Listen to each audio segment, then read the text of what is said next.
2 days ago at the Education World Forum, and in opening this session of BETT, I officially closed the forum until 2017. I know that we've got lots of ministers for education here from around the world in our front row, and I hope they found the forum as constructive as I and my ministers who spoke did. And I'm sure that we're all looking forward to sharing our ideas again next year.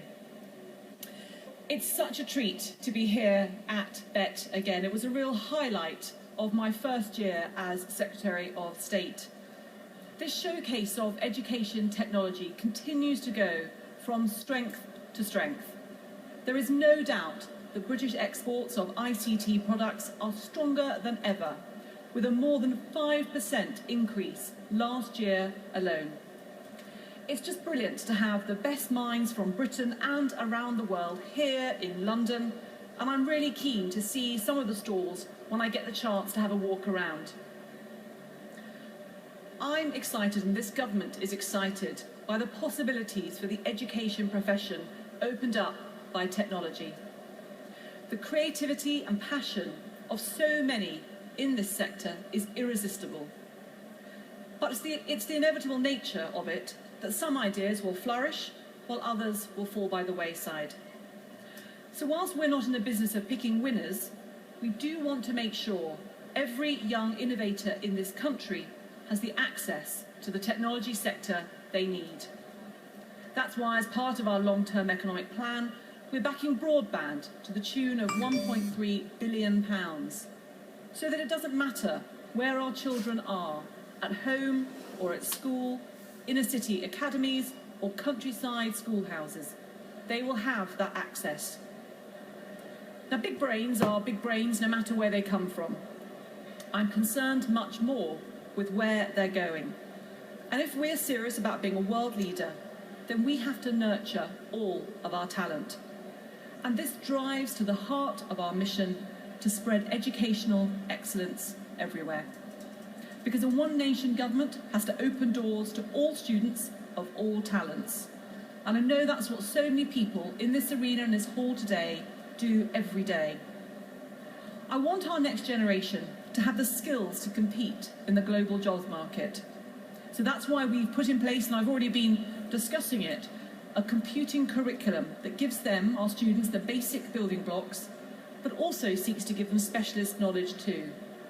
So we are championing the teaching of coding throughout each key stage of our curriculum.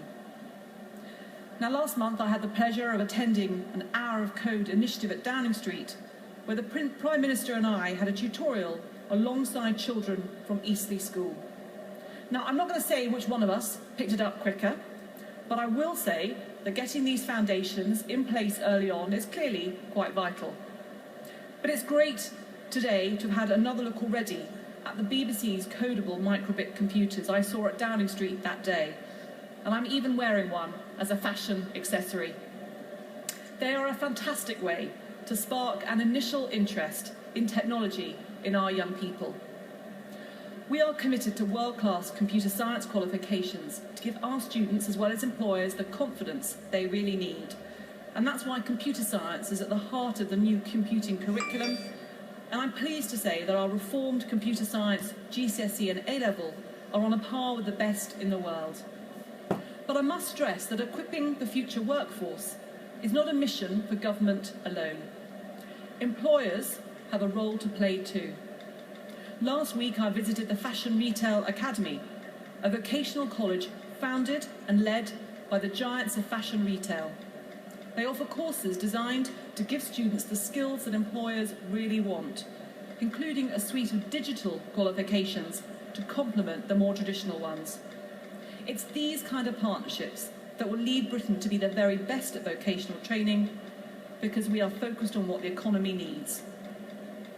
We've made it clear over the last 6 years in government that knowledge is the key to excellent educational outcomes. A rigorous curriculum, putting the right foundations in place alongside high-quality assessments are the embodiment of that. Probably the worst attitude that we can take is that access to search engines is somehow a substitute for knowledge. It isn't. And that's why we put in place the EBAC, a core set of qualifications to ensure that all our children growing up get a firm basis of knowledge on which to grow their skills. A set of qualifications that, let's not forget, includes computer science as an option.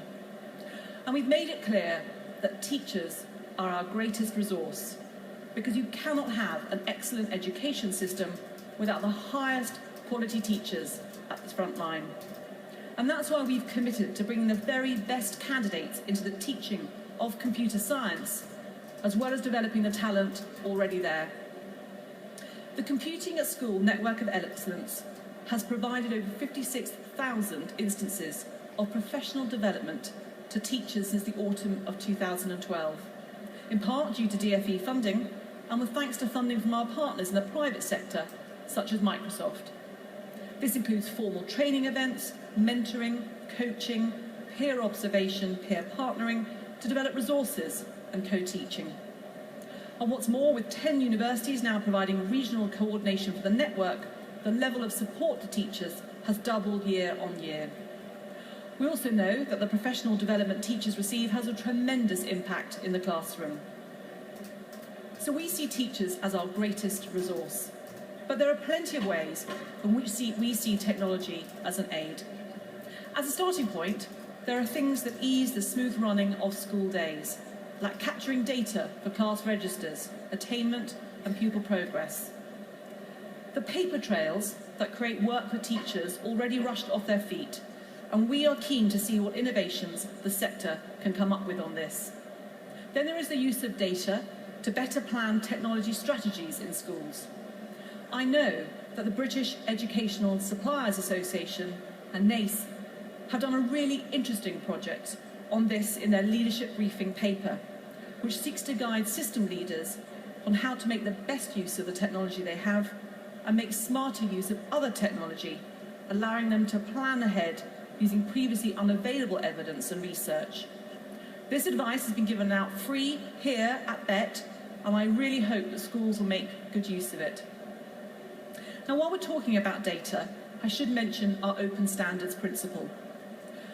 Too often, it is difficult to get data out of systems used in education without considerable effort. As a consequence, people have to rekey information or send similar data to different people using different systems. This wastes money and constrains the power of data.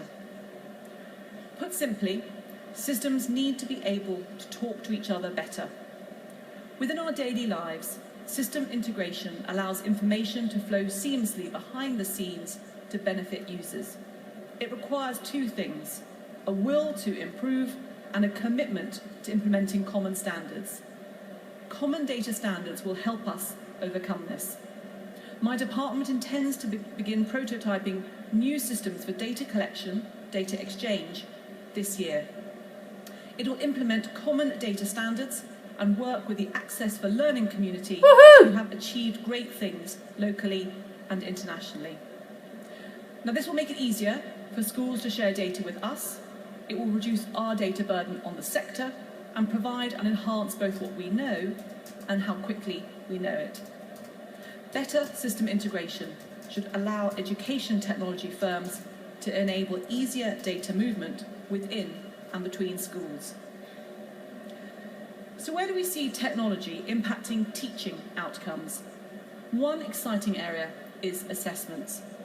The instant nature of online and computerized testing has obvious potential to lighten teacher workloads as well as collect data. The analysis of that data can be invaluable to teachers and system leaders in their pursuit of excellent educational outcomes, informing them which parts of the curriculum they are teaching well and signalling where there is room for improvement. And what's more, these assessments are becoming more intelligent, allowing the tests to grow with the students. This is really exciting because it means that assessments can be tailored in real time to the needs of students, benefiting high-performing ones by stretching them to the very top of their abilities. And for lower-performing students, tailoring assessments to shepherd them away from misapprehensions toward more accurate understandings of a given subject. There are established market leaders in this area, such as GL Assessment and the Centre for Evolution Monitoring. But there are exciting new prospects too.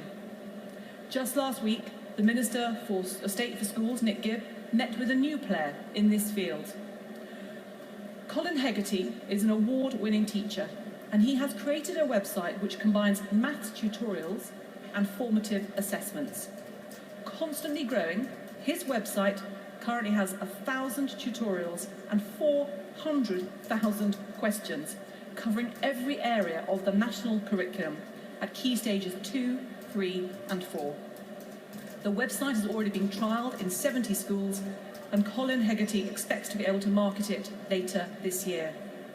And this is just one of the examples of the exciting education technology prospects in Britain right now. So there are plenty of ways in which we see access to technology improving the running of schools as well as educational outcomes. But it isn't just access that our children need. They need that access to be safe and appropriate too. And we want parents to have confidence in the way their children are using technology. There are excellent examples at the moment, such as the Family First app by Group Call. It uses GPS in mobile phones to help parents keep track of their children's whereabouts, allowing them to check that they have arrived safely in school and alerting them if they stray from the usual schedule. As a parent, I think that Family First is a fantastic example of how we can take technology we are already using and combine it with clever software to make something that really works. But we also know of the dangers that technology poses to our children too. That's why we announced a consultation in December on measures requiring schools to take the strongest possible action to protect children from harm online, including cyberbullying, pornography, and the risk of radicalisation, and to teach them about safeguarding too. This government is doing all it can to harness technology in this area, including just yesterday I launched the Educate Against Hate website.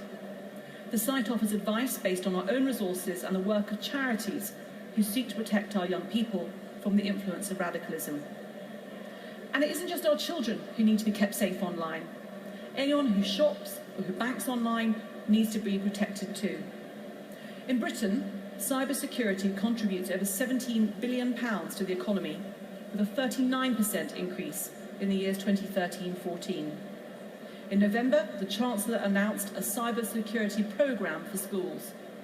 Utilising our homegrown experts, it will use classroom as well as extracurricular activities to instruct and mentor our best young minds to become the cybersecurity professionals our country really needs, and to ensure Britain is leading the way in this vital sector. It is so inspiring to see the many wonderful innovations on show here today.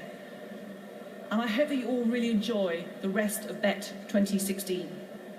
This government is really excited about the education technology sector, and we want to see it grow, but we are also thoughtful about how it should be used. We see education technology as an aid to excellent schools and excellent teachers, not a replacement for them. We believe that in line with our long-term economic plan, education technology must represent good value for money in our education system. Where technology is evidence-based and outcome-driven, where it really works, we will back it all the way.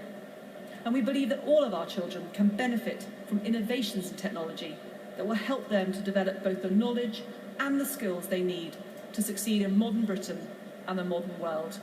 Thank you, and enjoy your time here at BETT.